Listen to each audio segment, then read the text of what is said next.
Bismillahirrahmanirrahim. Assalamu alaikum wa rahmatullahi wa barakatuh.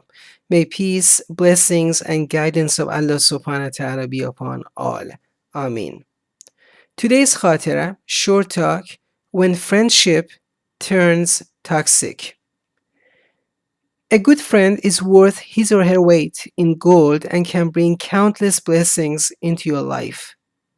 A bad friend can lead you down the path of ruin and create immense hardship.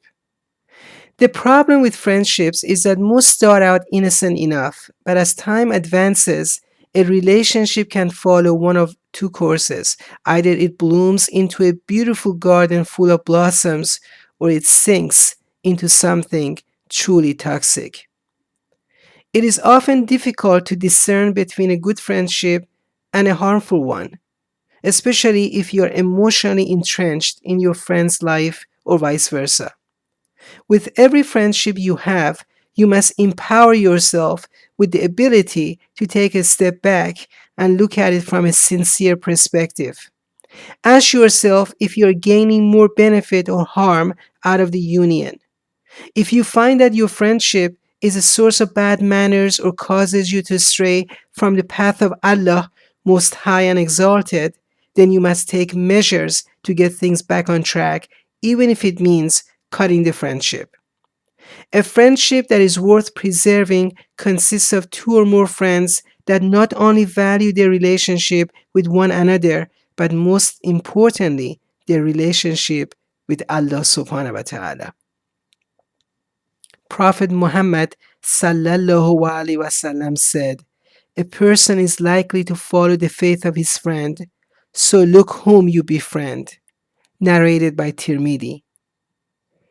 While it is true that many Muslims also have non-Muslim friends, the reality is that only a friendship built with a mutual love of Islam is one that can flourish and become a meaningful camaraderie. Muslim friends share the common thread of Islam and can celebrate their faith together. Everything from studying the Quran, sharing ahadith, and otherwise helping one another to increase knowledge are just a few of the beneficial activities that Muslim friends can share. A friendship forged with a non Muslim already has its own set of obstacles before it begins. Besides the obvious opposing beliefs, there are other things that make such a friendship difficult. For example, a girl's night out for a Muslim holds a different meaning for a non Muslim. For the non Muslim, the night out on the town might mean engaging in a haram activities like dancing in a club or consuming intoxicants. These types of situations are ones that no Muslim woman would want to find herself in. The old adage, blood is thicker than water, certainly does not apply to Muslims. The banner of Islam unites all Muslims in one ummah and makes us all brethren in faith. A Muslim sister or brother will be there for you in both good times and bad. Most importantly, he or she can offer advice that is in accordance with Islam to help you make it through even the most difficult situations, inshallah. Alternatively, a non Muslim friend will not be aware of most aspects of Islamic belief and, as such, is ill equipped to offer advice in most matters. There is also a risk that such a friend will provide haram advice that could damage your iman and cause you to stray from your religion. A Muslim brother or sister will stay with you often through thick and thin, even if it means sacrificing his or her own comfort for your sake. Perhaps the best adage that defines friendship in Islam is a friend in need is a friend indeed. Allah subhanahu wa ta'ala revealed in the Holy Quran, and the ayah reads, "A day shall come when the godless wrongdoer shall bite his very hands in regret, saying, Oh, if only I had taken a path to salvation together with the messenger. Oh, woe is me, if only I did not take such a one who disbelieved for an intimate friend. Very truly, he has led me away from the remembrance of the Quran after it had come to me, for Satan has ever been deserting of humankind indeed. No one can claim to be the perfect Muslim, as faith ebbs and flows just like water in a babbling brook. And not all Muslims have reached the same level of Islam.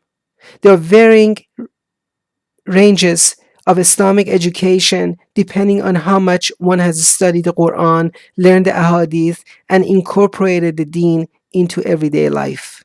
A Muslim friend who is more educated in Islam can help you increase your faith and teach you about your religion. On the other hand, if you have more Islamic knowledge, you can teach a less educated friend about Islam. Either way, their friendship will be a source of goodness that reaps innumerable blessings. A friend educated in Islam will also help you to enjoin what is good and forbid what is evil. Unfortunately, a non Muslim friend is unaware of what constitutes good and evil in Islamic faith and may unwittingly lead you down the path of disbelief despite his or best intention. A Muslim friend can see the importance of trust in the example of Muhammad sallallahu alaihi wasallam, who was the most trustworthy human ever to have lived, and apply it directly to his or her interactions with others. Friendship is a blessing that can make the human experience all the richer. It also can be a source of great evil and angst. It's unfortunate that even Muslims who have strayed from the path of Islam may not be the best choice of friend unless they return to the path that is straight. When choosing to be friends with someone, weigh the benefits and risk. If you find that the benefits clearly outweigh the risk, then open your heart in friendship. However, tread carefully when extending the hand of friendship to someone whose risk factor is greater than any goodness they can bring to the relationship. Remember, our goal is to please Allah subhanahu wa ta'ala.